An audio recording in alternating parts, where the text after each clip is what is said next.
Drama. Card me, Dingle. The latest installment of the Dreamworks Troll franchise is finally here, and it brings with it a whole bunch of new characters, plus a few old favorites. Welcome to WickedBinge. Today we're ranking the characters from Trolls band together from good to evil. Spoilers ahead. As usual, we'll be starting with the most noble character and working our way down to the most evil. These characters are the good. At the very top of the charts, list, the gold medal of good has to go to Floyd. Of all Branch's Brozone brothers, Floyd is without a doubt the nicest. We first see this during Baby Branch's first concert, where he's the only one not wrapped up in his own thing enough to comfort Baby Branch and give him advice. When he gets captured by Velvet and Veneer, despite being in an obviously painful and distressing situation, Floyd always tells his brothers to leave him behind when any of them come to rescue him. He may be the second youngest, but he still has strong brotherly instincts in that he doesn't want any of his family to be captured and destroyed. During his capture, we also see him bond with characters like Crimp and even Veneer, and with the latter, Floyd encourages to be better and tells him he doesn't deserve to be treated like garbage by his sister. In short, Floyd is understanding, caring, and selfless. Really, the only thing you could knock him for is leaving Baby Branch behind, but he was still the only one of the brothers who promised he'd be back. We don't know how long Floyd was captured by Velvet and Veneer, or if he, like John Dory, didn't even know whether Branch was still alive or not. But even if he did, we can't fully blame Floyd for wanting to chase after his own dream and his own bit of happiness, though we won't fully excuse it either, given that Branch was just a baby when he lost his bros. The silver medal of good has to go to the always eager Rhonda. This armadillo worm bus is part pet and part reliable transportation. While she may not have much of an actual character, that still doesn't erase all the good that Rhonda does for the core cast. Namely, when it comes to the rescue mission, Rhonda never hesitates to run full steam ahead towards their next stop. This doesn't change in the film's climax either, not even when she's forced to jump off ledges and run through dangerous traffic. The fact that she seems to share a strong bond with John Dory as well also says something about her character, given how many other characters, namely his own family, pointedly don't want to spend time with him. Simply put, who wouldn't want a pet who could take you on crazy road trips? Moving on to our bronze medal of good, next we have Queen Poppy. In the time since the last film, Poppy hasn't changed much in terms of personality. She's still incredibly energetic and happy, very supportive, and just a ton of fun. She can be a bit pushy towards her best friend, and as of this film, official boyfriend, but it's made clear that Poppy only pushes because she wants Branch to at least try opening up again, and that above all else, she just wants to see him happy. Thankfully, she never puts her fangirling for Brozone over Branch, and probably the best example of this is when Branch lashes out at her, saying that he eventually expects her to leave too, like his brothers did. Although she's clearly shocked and hurt by this, Poppy pushes through it to give Branch the support he needs, acknowledging his trauma and assuring him that he isn't going anywhere. It's a very sweet moment. Poppy's also a great sister to both Bridget and Viva, supporting the former on her wedding day and being understanding towards the latter and never holding Viva's fear against her, while at the same time refusing to let Viva stop her from helping Branch and his bros on their mission. After 3 films, Poppy has truly proven herself to be a good queen and an even better person. Next, we have another part of the main Trolls duo, Branch. Like Poppy, Branch hasn't changed a whole lot. He can still be a bit cynical and closed off, but for as much as he may try to hide it,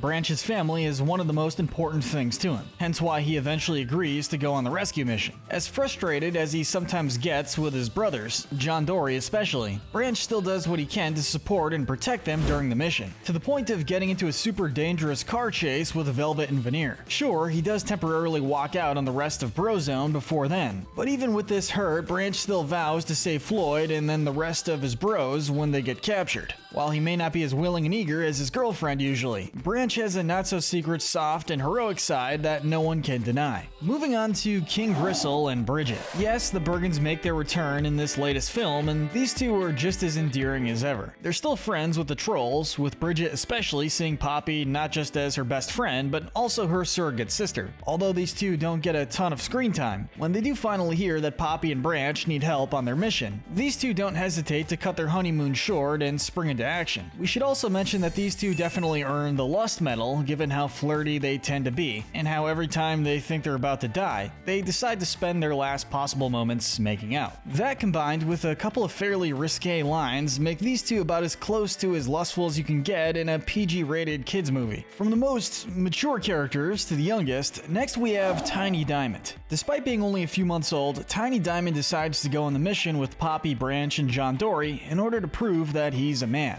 Granted, he does this in what could be considered the laziest way possible, with his only real purpose in the film being to drive Rhonda, using a fake driver's license, mind you, as well as hit the hustle button and make funny commentary. He's also frequently carried around in a baby carrier or whining to be carried. So much for being a grown-up. But while Tiny Diamond definitely earns the Sloth medal and doesn't really have much of an arc, we still have to say that he's a good dude. He may not be super invested in the mission, but he still stays by Poppy and Branch's side when they walk out on Brozone, still trying to help even if it's in his own silly Tiny Diamond way. But while Tiny Diamond wanted to immediately go on an adventure regardless of whether or not he was ready for it, Viva understandably needed a bit more of a push. Viva is the leader of the Putt-Putt Trolls, as well as Poppy's long-lost sister. Although she and Poppy hit it off incredibly well, it's this love that briefly makes Viva into a temporary obstacle. Due to her trauma of being separated from her troll tribe and nearly eaten by Bergen, Viva is not only afraid of the outside world, but refuses to let anyone else leave, not wanting to lose anyone else. Thankfully, Viva doesn't go full villain when it comes to this, simply closing the gates and telling the others they aren't allowed to leave. Still, it's a moment that hurts her and Poppy, and ultimately it leads to Viva having a change of heart, and she meets Gristle and Bridget, who confirm that Bergens no longer eat trolls. She then faces her fears and leaves the Putt-Putt Kingdom to help her sister, showing her true brave side. This, combined with how protective she is of her people, for better or worse, make her more admirable than anything else, even if she is a bit scatterbrained. Rounding out our good section, we have Clay and Spruce. We're placing them in the same spot because once Brozone breaks up, they both end up going down similar paths in life. Not wanting to just be the fun one, Clay becomes more serious and becomes a CPA, as well as Viva's business partner of sorts, allowing the two of them to turn the abandoned Bergen mini golf course into a hidden troll's paradise. Spruce, meanwhile, ends up settling down and starts a beachside business, as well as a family with his wife, Brandy. Both brothers are a bit reluctant to leave their new lives behind, but are willing to do so once they hear that Floyd is in trouble. However, while these two weren't as bad as John Dory when it came to the band's tensions, they still have some pretty notable flaws. Namely, both of them were willing to abandon baby Branch without a second thought, too focused on finding their own happiness. And again, like with Floyd, while this desire is understandable, we still feel that they were in the wrong for never even visiting or trying to stay in contact. Heck, Clay didn't even know that their grandmother had died. Both brothers were also shown being fairly stubborn, continually resorting to lashing out over actually communicating. With the good section wrapped up, we move on to more neutral territory. Characters with some not so great moments. Welcome to the gray area. Just on the edge of the gray, we have Crimp. She serves as Velvet and Veneer's anxious assistant, and as such, she's technically an accomplice to Floyd's capture and near destruction. Now, to be fair to her, we understand that she didn't exactly have a ton of power in this situation. In fact, she was usually locked in a chest. Additionally, while she did make the shoulder pads that would have completely sucked all the talent essence out of Floyd, Crimp was tricked into making them, not knowing the true purpose that Velvet had in mind for them. Ultimately, after finally getting out of the closet and getting a quick hug from Poppy, Crimp does ultimately fight back against the singing siblings, playing a small but meaningful part in their defeat. Speaking of another character who probably could have done more, let's talk about King Peppy. Now, dealing with trauma certainly isn't easy. However, essentially pretending that your oldest daughter never existed simply because you lost her and weren't able to find her again, that's just a bit messed up. And clearly Peppy knew this, given how frequently he's shown looking guilty whenever Poppy says how she wished she could have had a sister. But given that he did end up confessing his big secret to his therapist, it could be assumed that even if Poppy didn't find Viva while on her mission, Peppy still likely would have told her the truth when she returned. Like with the last few characters we've mentioned, Peppy really doesn't seem like a bad guy. He just made a poor decision in the heat of the moment, and then kept making that decision throughout his youngest daughter's life. But hey, trauma is tricky, and at least it's hinted that Peppy does try to be better and more honest with both his daughters once they reunite. Finishing up both the Gray Area and Branch's family is the leader of Brozone, John Dory. From the band's very first introduction, you can sort of tell that John Dory was the root of their problems through his insistence on being the leader. He's bossy, he doesn't listen, and he definitely earns the pride medal. He is very prideful, especially when it came to getting the perfect family harmony. When Brozone wasn't able to reach that harmony, he ended up blaming everyone but himself, leading to the group finally falling apart. What keeps John Dory from being a true antagonist, though, is that in spite of all his criticism and bossiness, he does have a genuine love for his brothers. He's willing to both put himself in danger and eventually put his pride aside in order to save Floyd, even allowing Branch to take the lead in their big rescue song. While it's ultimately no excuse for his harmful attitude, John Dory also briefly talks about how hard being in charge of 4 younger brothers can be, with his goal of being perfect likely being connected to his need to always take care of his bros through having a successful career. For as many flaws as he has, it's nice to see John Dory truly make a positive change by the end of the film, becoming more of a true brother than just a leader. And with that said, we finally get to our dark side. These characters are the bad and the evil. And taking our silver medal of evil is Veneer. While easily the nicer of the 2 pop star siblings, we aren't willing to just let him off scot-free for all his crimes. For as much as he may sympathize with Floyd, not wanting to see him be completely destroyed, Veneer is still just as attracted to fame and wealth as his sister is, not wanting to let it go even if it's not the most important thing to him like it is to Velvet. We also can't forget how Veneer's few moments of niceness don't extend to Crimp,